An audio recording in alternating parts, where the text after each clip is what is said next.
양제 점벌 조던 님이 정 오늘 문음 점벌가 되었다. 바그로 단건 잔도 실물도 돈바 특제 잘라게 좀잘 내저로 버터니 장금서 저어 특제 전노일라 예매 번속 자라 소라도 고게 또반 보러 신지로 고게 또반 보러 신지로 고게 또반 보러 신지로 The answer past profound and wonderful dharmas, difficulty encountering hundreds of millions of eons. I now see it, hear it, receive it, and uphold it. I vow to fathom the Tathagata's true meaning in order to liberate all sentient beings. Let us generate the supreme bodhisattva. Zumbab Jundande, Dakotin and Zamalanga, Samson or Namji, Kunlongdang, Kumsho Tamcher, Digba Mayimba Mella, got to the Gavi, Pamba Jones, Topkian, Skin Mambu, Tomi Semten, Nyambergeratan, got to the Magi, Kendam Chana, Daniel Kachigri, Jendam Peru, Jerve, Ganzang the Don, Perna, or Durjipo, Kernan, Danzapkin on the Drotjan. Chitut Drupa Jenda Narajan Tabne Korean Jirjir Sone Constum Durmatapa Taver Kirana Steve Moshiba Jigone Di De La Trukshi de Kur Chashi Sam Kur Tamchit de Kurana Steve Denam Tuchimbo Dan Dambe Di Trogla Dene Kumtupjan Tambur Kirnem Tar Runger Mugir de Flip Tupjan de Nevzon Lamgamba Tetakla, Mumdrut per Shibab Jano, Zumbab Jondan de Dugbur Kumbi Simpson Namdir Dugba Chimcha and a Hogda Mepi Var Sergeant Testavis Digby Vakchakjanji Simpson Namna Namji Tsempubana Di Pamada Ninkur Namji de la Lamjiki Chet of Sunumji Tsoksuber Sharte Radigdan Vaden Janwatan, Jodr Janwa. Marme Barwatan, Stardom Dundumbadan, Sandiedam Shanchip Saint-Huir, Kurziglam Chopan Berne, Zon, Yana Sandiedam Shanchip Saint-Hua, Randirgin, Sanachik, Jotsamne, Di Janam Chikamir Nalam de Lugbagam, Yana Jate Tune, Kanzati, Kanji Kamsa, Vakshak Pretirna, Shir Semchen Teta, Ranrang, Lengen Serpir Topki, Nipper de Nansong Gornes, Tom Nyor Kirnayan. Ardungur Nyor Kirna Yang, Ninkur Namji, Tergivista, Jumber, Gitan, Kinla, Tenny, Semchen Teta, Dugbanam Yons of Shanwar and Euro. Gatot Mum Toto, Shur Jis, Jacques Dunchak Dundi, Nanda, Gesta, Jetchimbo, Chambana, Semchen Teta, Nansong Netan, Tanda Jadel, Hadan, Midea Pasum Sobam, Yor and Euro. Tela tenne tati nyenkur nam lagang pamba khutme pa topran joro dina daqater jondan de ladan laglar devgetan madan mamayar namdan khomburu shine zamwalang semsir namlan dirtit dokoro sharte ganzak ganjing jirtendene tsempu bana di ched semsin sapadan digba le digba le shiba ter Tenja Jumbo Namda Manchu Shipper Mushago, Techishina Ganzak Ganga Manchu Shibi, Shore Namla Pambar Putzam Mepper Mazet, Taylor Dokte, Digbele Taylor, Tea Stopki, Digbele Tea Stopki, Tiger Stopki, Tea Stopki, Tiger Stopki.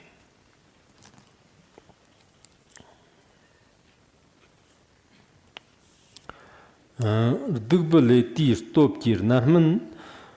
Chi Jerum Guru, Gatchet Simpson Dugam, Maun Jictin Namsa Kanzak Gungle gave Le Jones Gide, Hadam Mina the Tier and Jernagan, Dear Ninir Namjir Digbele Shibi, Ganzakti, Ganzaktanian Sem Pubana, yet the Moon number Naman Yamsum Nyamsum Nyani, Denjuni Sirkiagam, and Yammer and Jerna, Ganzak Ganjictin Deni Sem Pubana. Dear Giver Sava Jones, Yang, Mashiba Yena, Deer Toking, Anson Gornesser, Dungan Yamsum Yuan or Humagoso.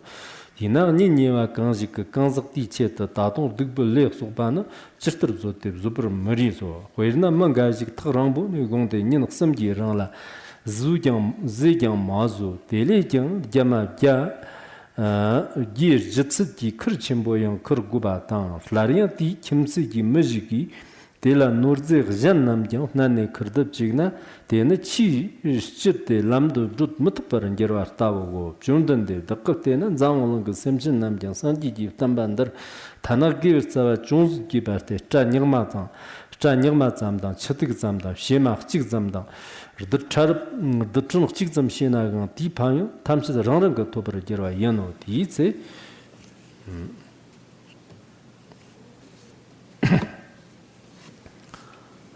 今天我们这边好多 Well, today, 已经念了一天的经，有点可能疲惫吧。 over here, I know that the practitioners over here have already chanted Sutra for the entire day, and I know you must be really tired, so I'm going to finish the class in 2 or 3 minutes. 开玩笑，2、3分钟不可。 Okay, just joking. 不可能的。 That's not possible. 我们今天开始讲那个《地藏经》的第7品啊。 So today let's get to the 7th chapter, benefiting the living and the dead. 这个通过《金刚经》就是对 Benefiting the living and the dead mainly talks about how the Ksitigarbha Sutra can benefit both the living and the dead. How the dead can also be benefited from the merit of the sutra. At the beginning of the class, I would like to share a story. Back in Song Dynasty, there was once a person, and he's a monastic. His name is Dingfa. Every month, he would draw Ksitigarbha Bodhisattva's image, and he supplicate and wish to see Ksitigarbha Bodhisattva.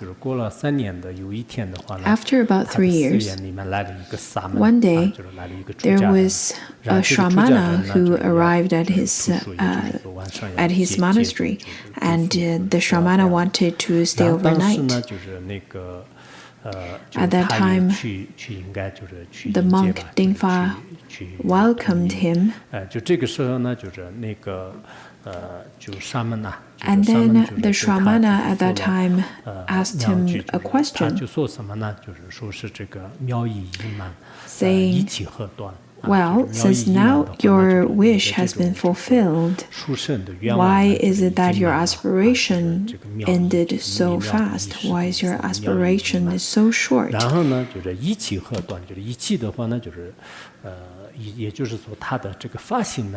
So your supreme aspiration has been fulfilled. Why is it that you have such a short aspiration?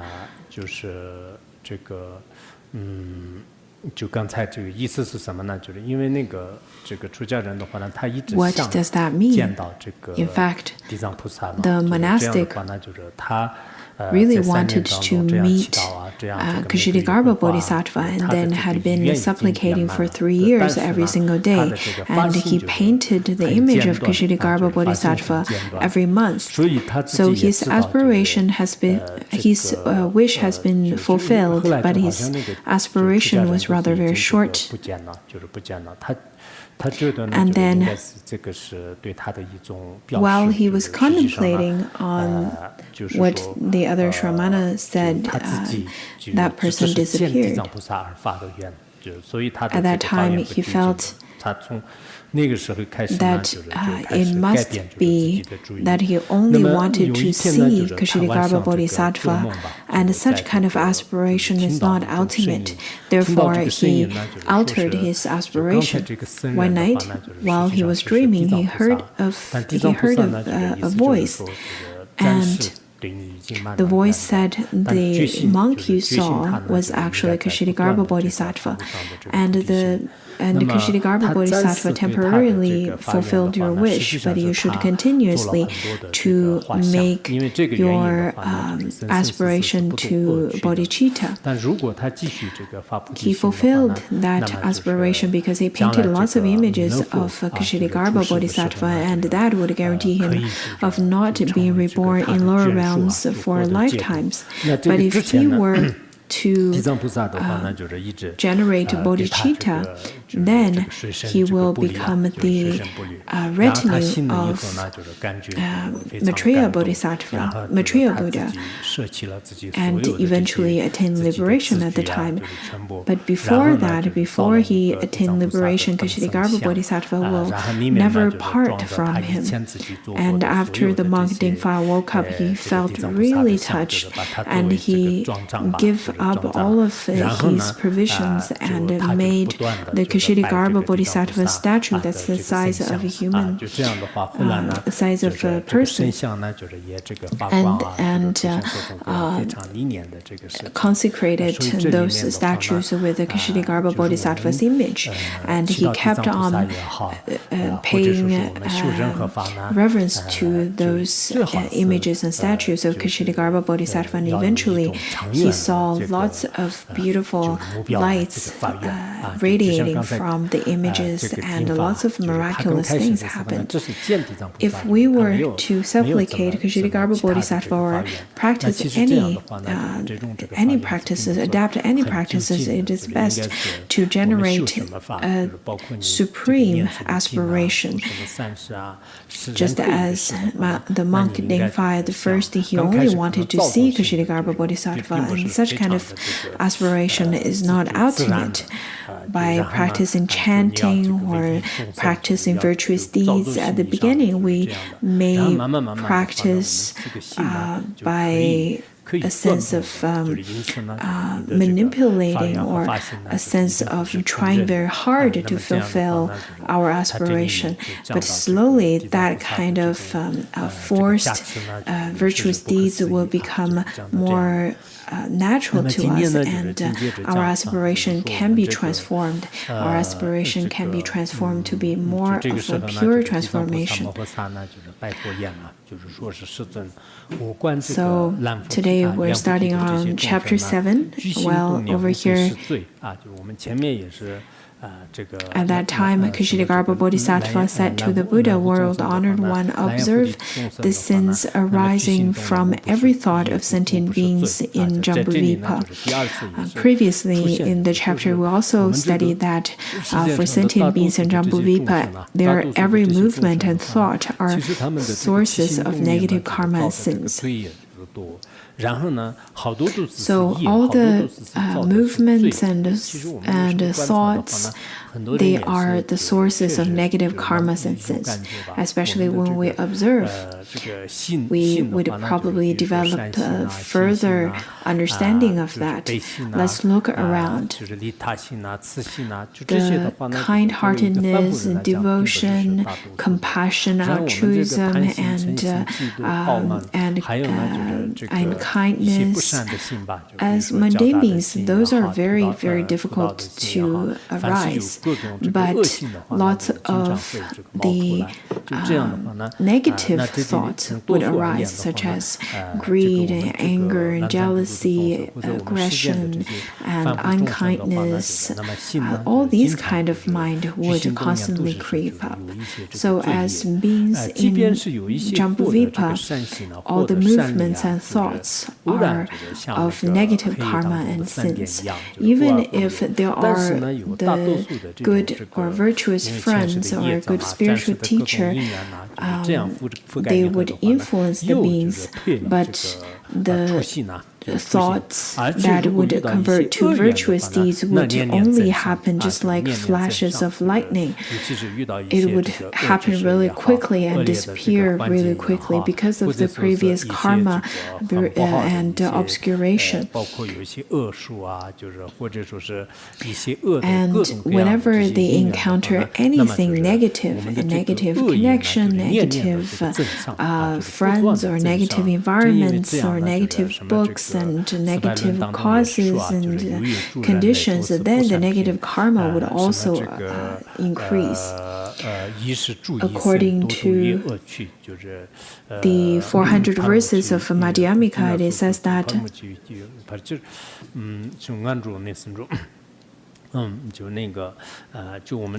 it means that the majority of human beings in our world practices unvirtuous deeds. That is why the mundane beings in this world would be reborn in lower realms. That is why there are more sentient beings, or the sentient beings in the hell realm are of the most numbered, and that the numbers of the hell realm beings outnumbers that of the hungry ghost, and then the animal realm. Basically, the more higher of the realm, the less of the numbers of the beings, such as the numbers of the beings that's reborn in in the formless realm are much less, because there's a requirement for the meditative experience and insights. There are 7 billion human beings in this world. I'm not sure if there are the equally same number or more numbers of beings in the formless realm. Compared to the beings in the good realm, there are more beings in the lower realms. And compared to the beings who creates virtuous deeds, there are more beings who creates negative deeds. Similarly, there are more beings there are less beings who succeed on the path of Dharma, who can practice the Dharma properly, and who can study and contemplate the Dharma properly. Therefore, over here, Ksitigarbha Bodhisattva said to the Buddha, saying that I observe sense arising from every thought of sentient beings in Jambudvipa. For those who gain virtuous benefits, they often regress from their original intention to seek enlightenment. For those who encounter evil influence, their minds are slowly seduced. As an analogy, these sentient beings are like people carrying heavy stones on muddy roads. With each step, it becomes increasingly difficult to move as they sink deeper into mud. If one person walks with heavy stone on their back and they walk into marshland or muddy roads, then the more they walk, the deeper they would sink into that mud. So for mundane beings, maybe initially they have some virtuous thoughts, they have some very kind heart or kind inspiration at the beginning, but not many people would be able to fulfill their virtuous intention, because if they were to encounter evil influence or bad influence, then they would slowly be seduced towards the negative way. Usually, I would ask our fellow practitioners about how their friends are doing, how a certain few people are doing. And what I found is that there are people who would be seduced by the afflictions in this mundane world. They would have more burdens because they are more involved in the samsaric life. So they're just like the ones who are carrying the heavy stones and walking on muddy roads. So they're sinking into the afflictions. And for this kind of people, they might meet a virtuous person who would assist them with the stones or completely take over the load because of his great power. After helping them to regain their footings, he will advise them that if they are somehow able to reach solid ground. So this kind of person, this kind of virtuous person has great power. And it would be really wonderful for them to be able to help each other. And after helping them to regain their footings, he will advise them that if they're somehow able to reach solid ground, they should think of their hardship while in evil path and not passing through it again. through the help of the virtuous friend.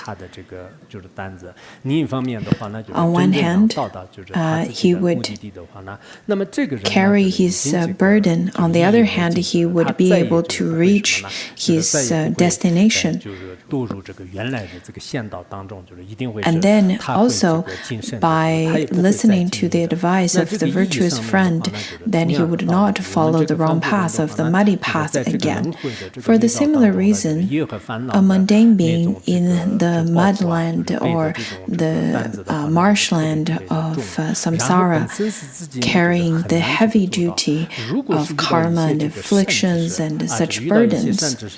And if we were to encounter some virtuous friend, some spiritual friends, then all of the burdens that we carry with us can be resolved very easily. On top of that, they could lead us to a safe place. You will be able to listen to the advice of the virtuous friend, and then you would step onto the right path and not be misguided onto the evil path ever again. In fact, through our lifetime, we can see if we have not met our spiritual friend, if we have not met the virtuous friends, the gurus, the lamas, then we will be dwelling in the mud, in the samsara. We would sink into the mud and the marsh of samsara, and we would create negative karmas for this lifetime and lifetimes. Just like how a person without being guided by the virtuous friend, they would follow the wrong path and be distracted onto the wrong path. It is because we have already found the virtuous guide, the great teachers. That is why we still have the hope to be liberated.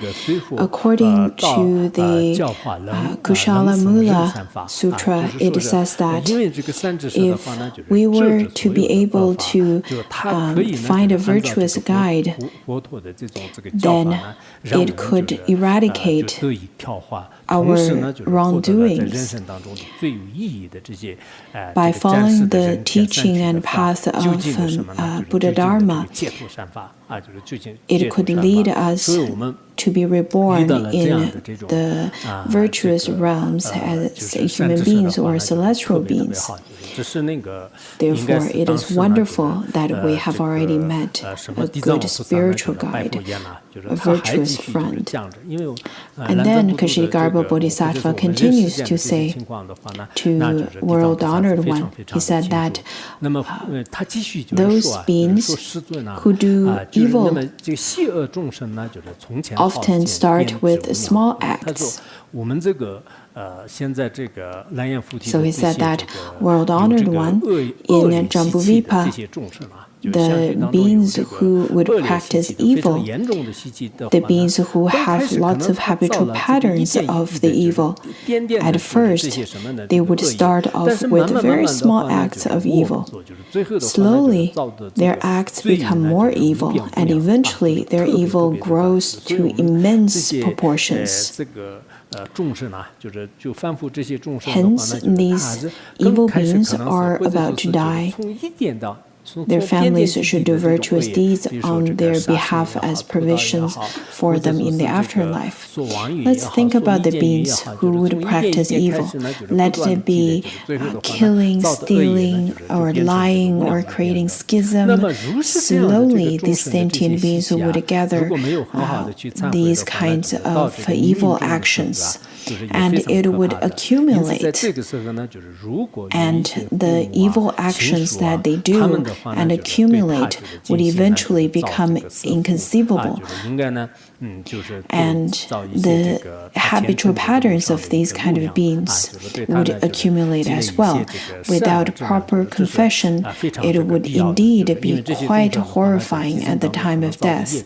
Therefore, it would be quite necessary for the family members members to practice virtuous deeds on their behalf, so that it could be the provisions for them in their afterlife. There are beings who accumulated lots of negative deeds, then it would be very necessary for the family members to accumulate virtuous deeds for them. It is quite important. Otherwise, they would have no hope to be liberated. And what are the virtuous deeds that the family members could do for the deceased ones? The families may put up prayer banners. At first, the Chinese translation, I thought the banners are the banners that you can hang up, but later on, after observation and research, I think it refers to the prayer banners or prayer flags. Just as in Tibet, after people die and the family members would then make lots of prayer banners and would hang those up. In the ancient times, the prayer banners in Tibet and in the China mainland areas are a bit different. Some would consider that the banners are just squared flags, and there's no writings or anything on it, but just pieces of cloth. Those would be without any merit. It is rather without too much of a meaning, but according to the Chinese Buddhism tradition, there's pictures of Amitabha or names of Amitabha or Avalokiteshvara. According to the traditions of Tibet, then on top of those banners there would be mantras of Amitabha or the mantras of Avalokiteshvara. And for those of you who had traveled to Tibetan areas, you should probably know, or you probably have seen those prayer flags on the mountains, or where the deceased ones would be cremated, or at the places of sky burial and water burial sites. In fact, the merit of making prayer banners are great. There are people who had lots of doubts. What's the merit of making these prayer banners? Are there evidence stated in the Sutra? In fact, I've already researched into lots of the sutras in both Chinese and Tibetan. In the Tibetan tradition, there are lots of writings according to Chakme Rinpoche, Karma Limpa. There are lots of teachings by them, as well as Dakinis, lots of the Dakinis' writings, their journals to the Bardo. There are lots of introductions, lots of writings about the merits of making prayer banners. And there's a Chinese sutra, it's called the Abhisheka Sutra, taught by the Buddha. It is during the East Jin dynasty. It has 12 volumes, and it is not found in the Tibetan language. But in that sutra, it says that if the prayer banners, once the prayer banners can be blown, and even if that prayer banner is blown into pieces and blown into particles and atoms, then each atom that it's blown to, people who've seen it, touched it, heard it, then that person would be able to attain liberation. Even at the end, you cannot see that banner anymore, but even if you touch even one particle, one dust of it, then the merit is still immeasurable. In lots of great termas of great masters from Tibet, there are lots of merits that's stated. The wind that's blown through the banners and then blown to other sentient beings, that wind carries the merit, carries the blessings that would lead to liberation as well. Therefore, we can see that there is definitely great merit of prayer banners. So we have to be very careful with where we would hand those prayer banners. If we were to just hand them up around the roadside and around wherever you wish, it is not the best. It would be the best to put it somewhere that's proper, that's clean, that's pure. Otherwise, the ones who's in charge of environment, they would love seeing those and take them off. Back at the time when I was still at school, we had lots of those prayer banners as well. But around that time, it was when religion was still restricted. It was during a very special period of time in history. And there was a person at my school. He didn't believe the function of prayer banners, and he teared down lots of prayer banners and stepped onto them. And on that very same day, he suffered from negative fruition of his function. And I can't tell you too much of what he suffered through, because you would know who that person is then. Anyhow, because of such kind of functions, and I think we should be aware of where we would hand those prayer banners. The prayer banners, after it's been blown by the wind, if it falls on the ground and if we step on them, then we will create some negative karma from such actions. Therefore, we have to be more aware of these things. So for the deceased ones, for the dead relatives, we can definitely hand those prayer flags for them. And another activity that we can do for the deceased ones is to make offerings of lamps or lights.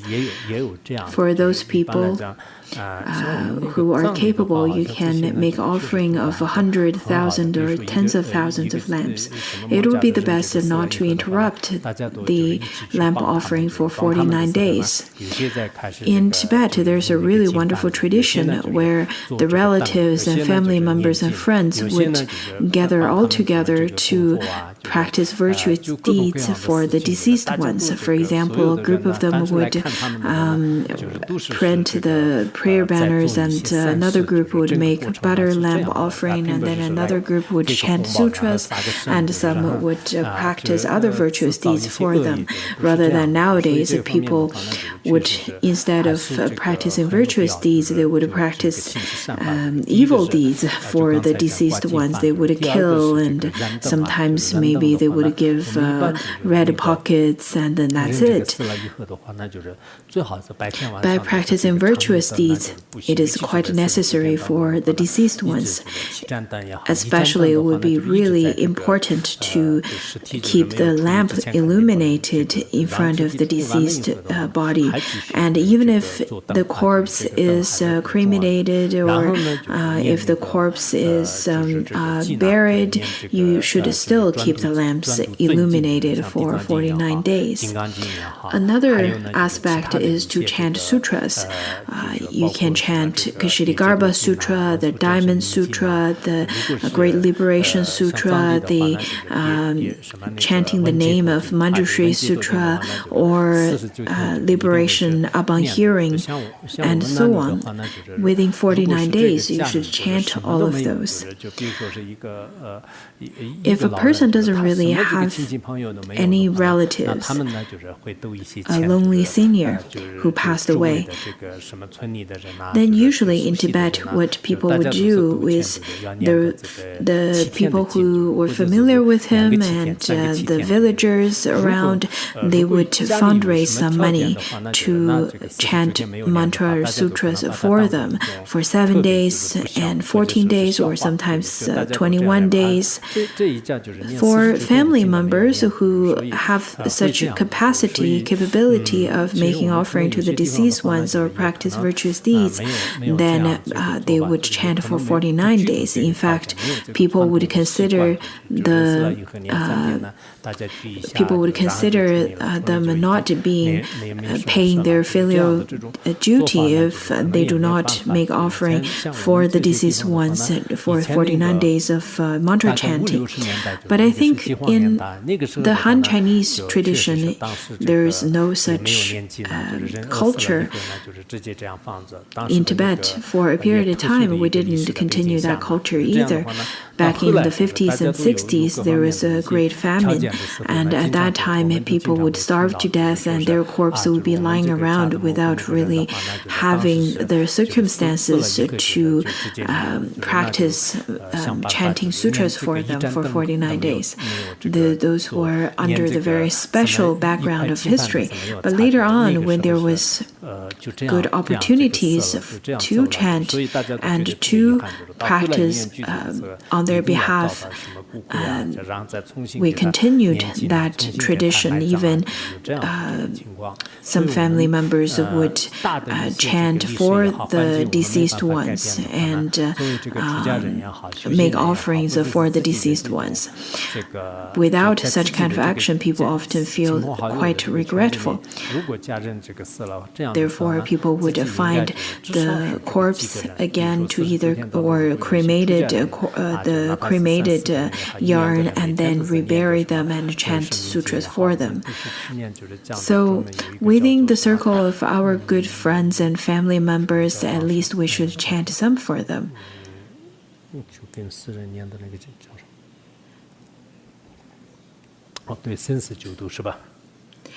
Right, you can also chant the salvation of birth and death. You can chant that as well. Or you can gather groups of lay practitioners to chant for them. It would be the best to chant for 49 days. But nowadays I notice people only chant for 7 days. That's not really good. Another one is to make offerings to the Buddhas, or chant the names of Buddhas and Bodhisattvas or Pratika Buddhas, so that these names may be heard by the dying and reach their consciousness. If you were to chant these names and chant the sutras and practice all these virtuous deeds, these kind of virtuous deeds will reach to their consciousness, to their alaya consciousness. So, by practicing all these deeds, it would plant the seed of virtuous deed on their alaya consciousness that would be of a great merit and would eventually lead to liberation. On the account of their malicious deeds, these dying people should fall into the realms of suffering. Their punishment shall be commuted because of the causes of for holiness, the virtuous deeds accumulated by their relatives on their behalf. If the families further perform numerous and charitable deeds on the sinner's behalf within 49 days of their death, then the families shall enable the sinners to forever leave the suffering realms and be reborn into human or heavenly realms to receive greater happiness. So let it be chanting the Great Liberation Sutra or practicing other virtuous deeds, then they will definitely be reborn in the virtuous realms.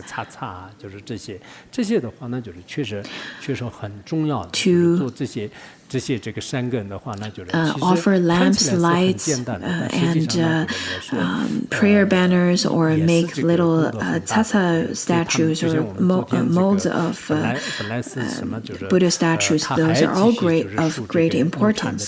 Look at all these virtuous deeds.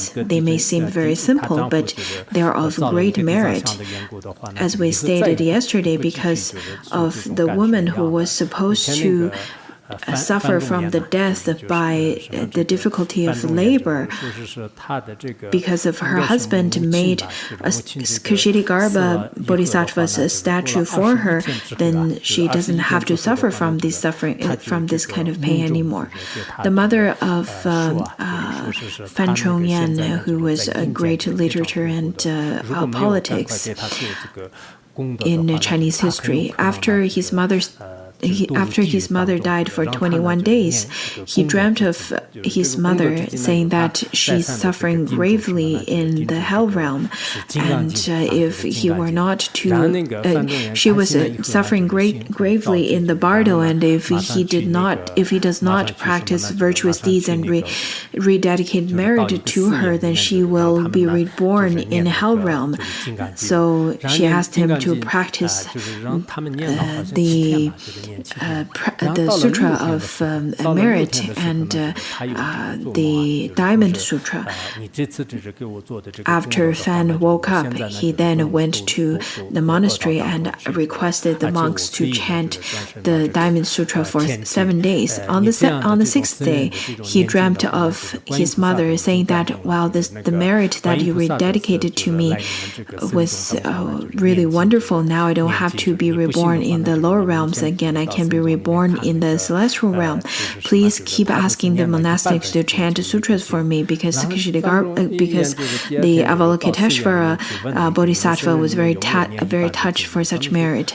So Avalokiteshvara has already manifested it as the monastics as well, and a chant as well.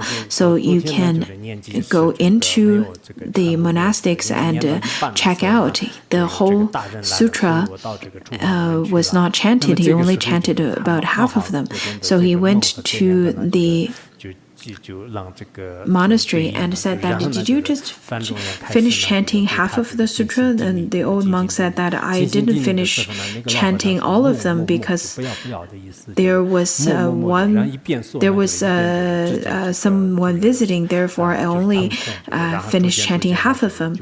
So we can see that the dream was fitting to the reality that happened over there. And then later, when Fan was prostrating to the old monk said no, and then slowly disappeared.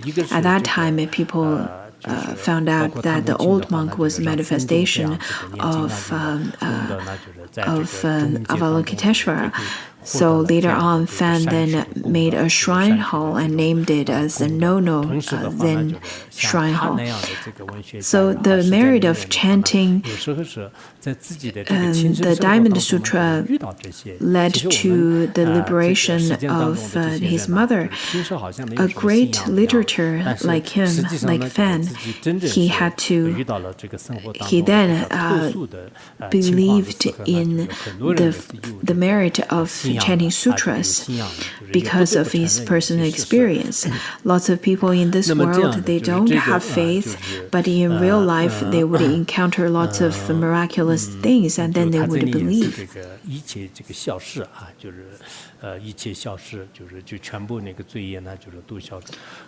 So all the sins would be eliminated. And if the families further perform numerous charitable deeds on the sinner's behalf within 49 days of their death, the families shall enable the sinners for forever leave the suffering realms and be reborn in human or heavenly realms to receive greater happiness.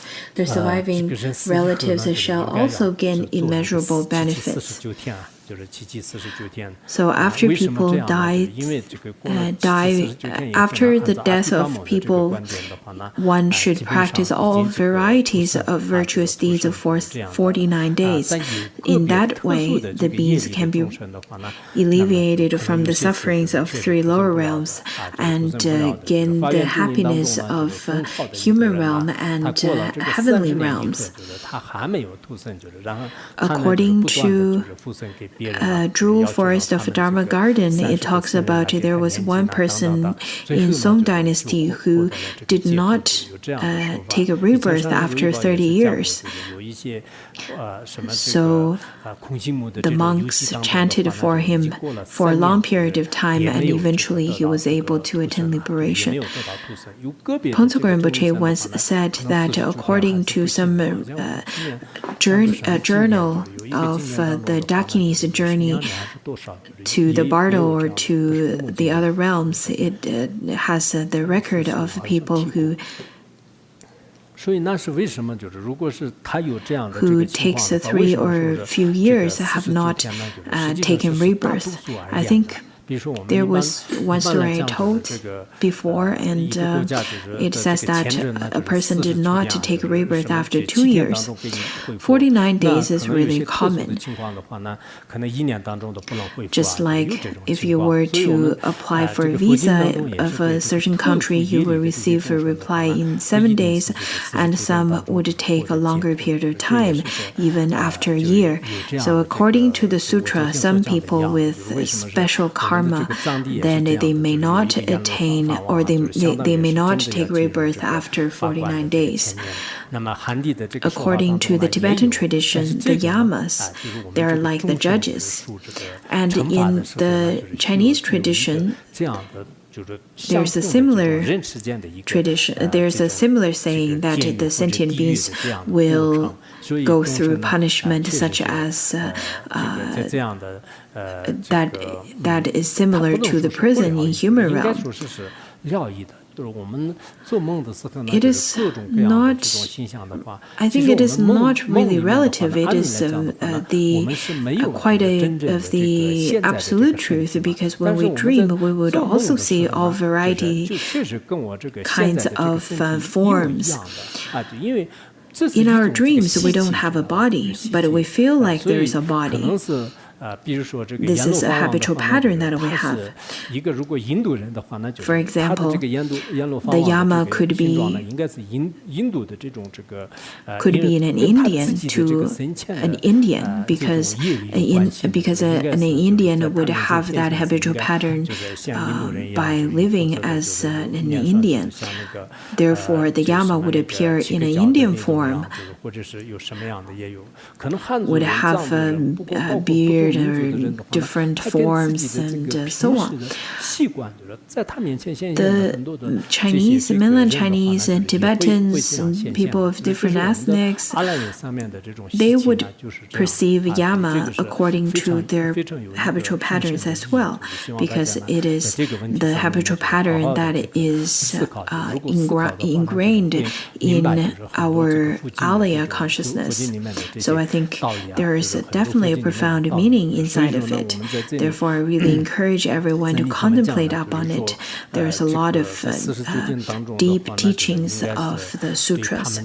So after the passing of the deceased ones, for 49 days, it is important to chant for them. In my monastery, there is one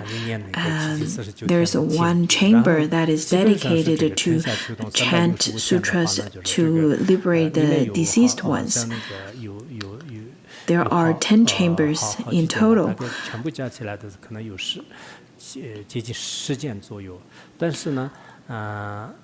There are a few rooms.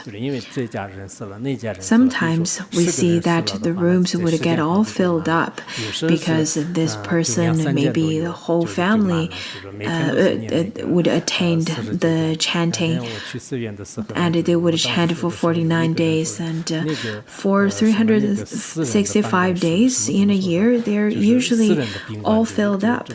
The other day when I went to the monastery, someone told me that this is the office for the deceased ones. This is the hotel of the deceased ones. It's a joking way of describing that the chambers of chanting liberation sutras for the deceased ones. But it definitely shows how important it is to practice virtuous deeds for the deceased. As we stated earlier, it is quite important to practice virtuous deeds so that it could plant a virtuous seed on the Alaya consciousness. According to Mahaprajna Paramita Shastra, if one were to practice virtue but think of evil at the time of death, then that person would be reborn in the lower realms. But if a person were to practice lots of evil during life and think of only virtue, then that person would be reborn to the celestial realm. According to the Vinaya Sutra, it says that at the time of dying, people should not remind others of their evil deeds. It is the best to talk about the virtuous deeds with the blessings of Buddhas and Bodhisattvas.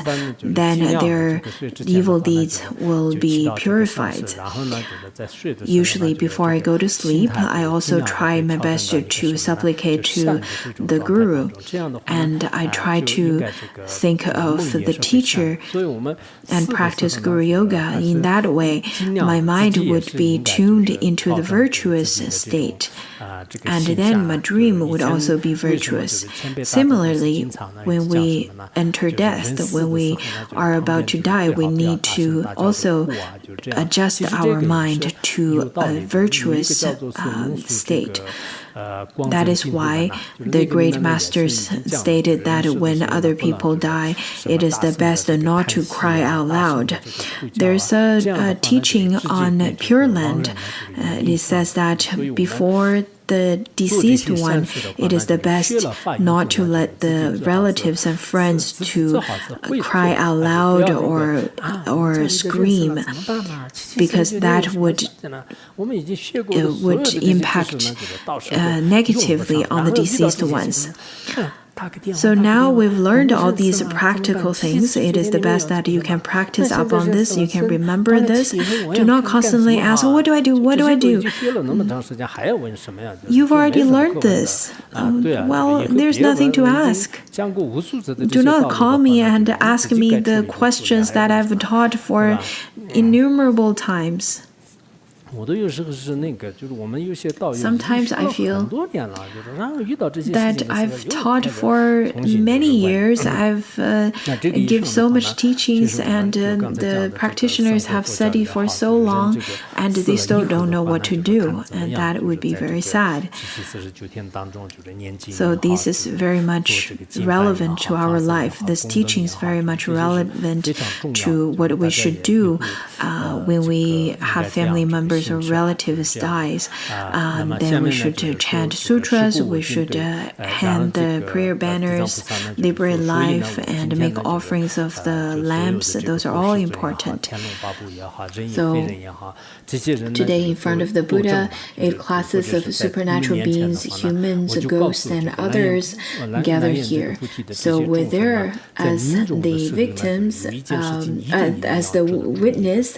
I recommend sentient beings of Jambuvipa to refrain from killing or committing malicious acts on the day when their relatives die.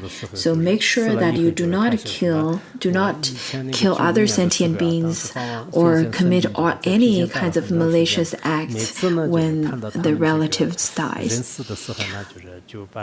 Back in 1995, when Ponsokul Rinpoche appeared to be ill, he stayed in P County for a long period of time, and we saw that there are people who would have the death ceremony. They would strike lots of instruments on the way, and And then they would take lots of the cooking materials, the cooking tools to a different place, and then lots of those unvirtuous deeds would be done. So make sure you do not kill other sentient beings or commit any kinds of other malicious acts, because that would not bring any benefit to the deceased ones. According to the Dhammapada Sutra, it says that if one were to commit killing to seek for blessings, that person is on the opposite way of seeking for happiness. And if the family members would create more negative karmas, that would actually extend the period of time of suffering for the deceased ones. The beings who already made lots of negative deeds, and then on top of that, the relatives and friends would create more negative deeds, and then their trial would be extended in front of the hell judges and delaying their rebirth because of these negative acts committed by their families on their behalf. It will be even worse for those deceased who have few virtuous roots, did very few good deeds while alive. There are the ones who accumulated some virtuous deeds that would lead them to be reborn in celestial realm and so on. But because of the negative deeds that's committed by the family members and friends, then they would be led to the lower realms. Because that time the karma would become much more complex because of the negative acts committed by the family members.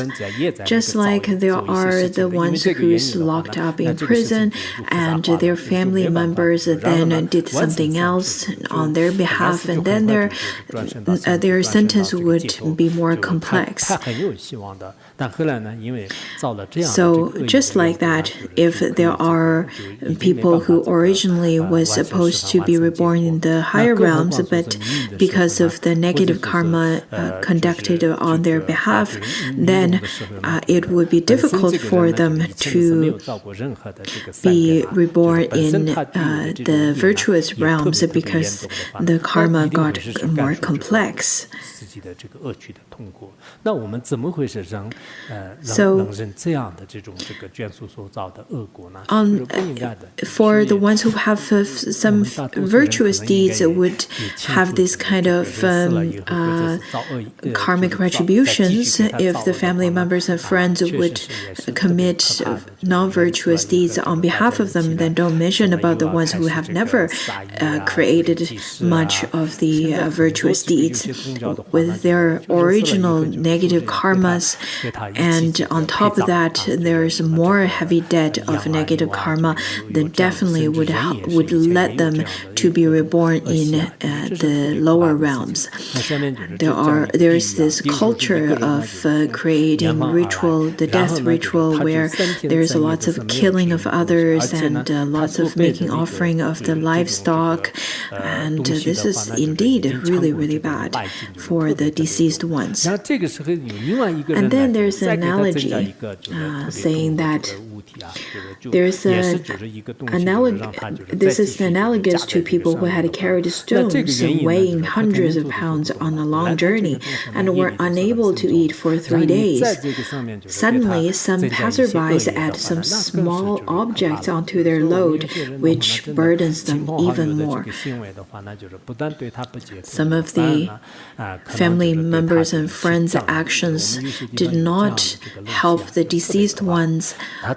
Rather, they would burden the deceased one, just like this analogy talks about.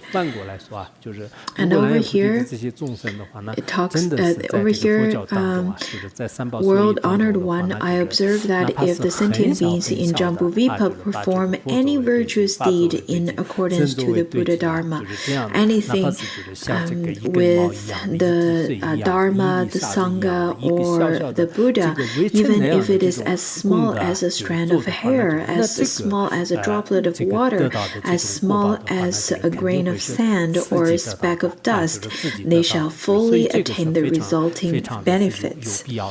So this is quite necessary, even some small benefits. We are still alive in this world, and while we're still living in this world, we can create we can still create positive karma. Otherwise, if you were to just tell your family members, you should do so and so virtuous deeds after I die, well, the fact is, after you die, don't even mention about chanting for 49 days. I think 49 hours is a stretch to ask for, because it would be hard to request other people to do things for you after you already died. So, while you're still alive, accumulating virtuous deeds is indeed quite necessary. Even if you just accumulate a little bit, offering one lamp, prostrate, just make one prostration, one chanting the mantra of Avalokiteshvara just for once, or saying Namo Buddha, or folding your hand for once in the pure mind. If you're just to make a little bit of virtuous deed, the karmic consequence is inconceivable. The karmic, the benefit of such karma is inconceivable. According to the collection of all virtuous deeds, it says that if one were to be able to make offering to the Buddha, Dharma, and Sangha, even if it's as small as a strand of a hair, then that person will be able to enjoy the benefit that is unfathomable. So even if it's a little bit of virtuous deed, you should practice on it. According to the collection of the essential points of sutras, it says that all happiness comes to an end. All that is loved will have a time to depart. All that is living will eventually die. Therefore, since we're still alive, we should practice and study. We are still alive. You should still practice and study. Otherwise, life is really short. If you're waiting, if you're procrastinating, if you're saying that I'm busy, I'm not in good health, you have 999 reasons to procrastinate, then when impermanence downs on you, there's really nowhere to lean on.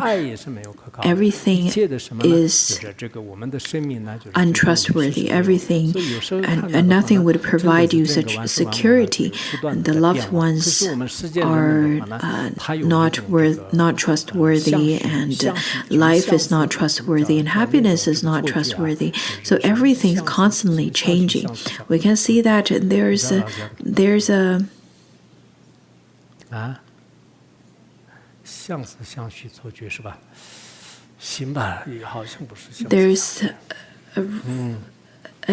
there's an illusion of consistency or continuity. I'm trying to remember a particular word. The bottle of today looks just the same as the bottle that we see yesterday, but we do not see the difference. They have the same stream.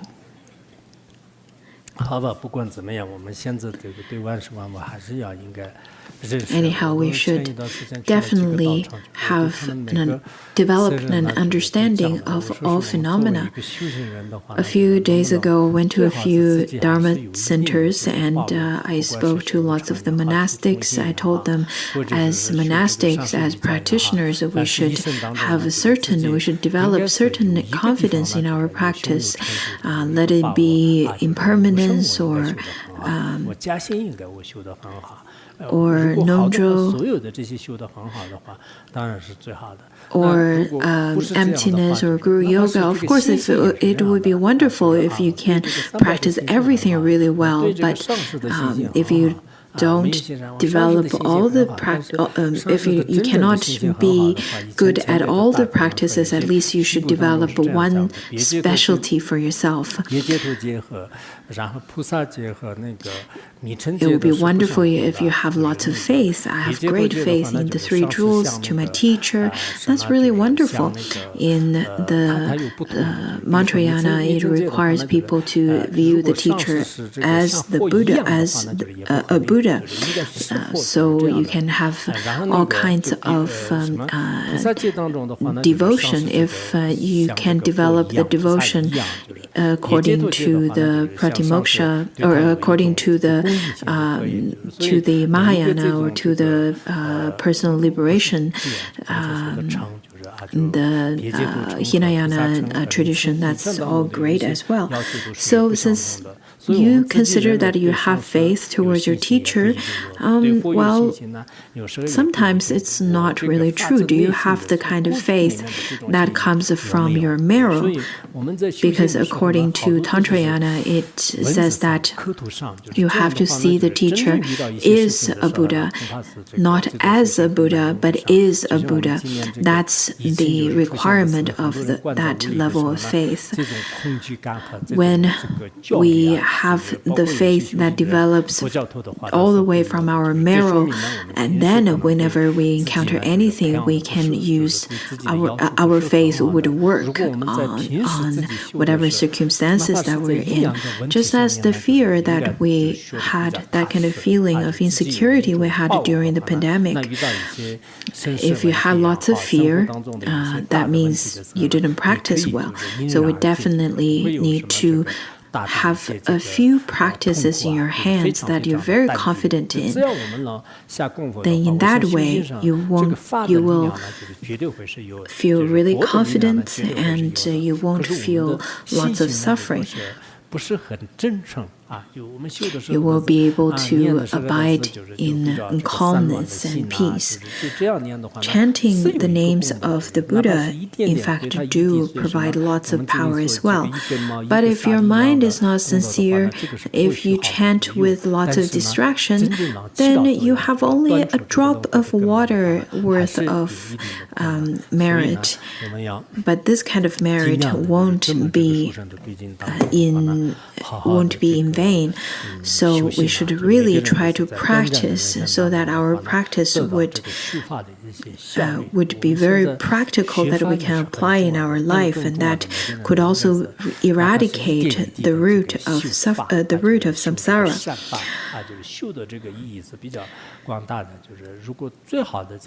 It would be essential for us to practice the virtuous deed.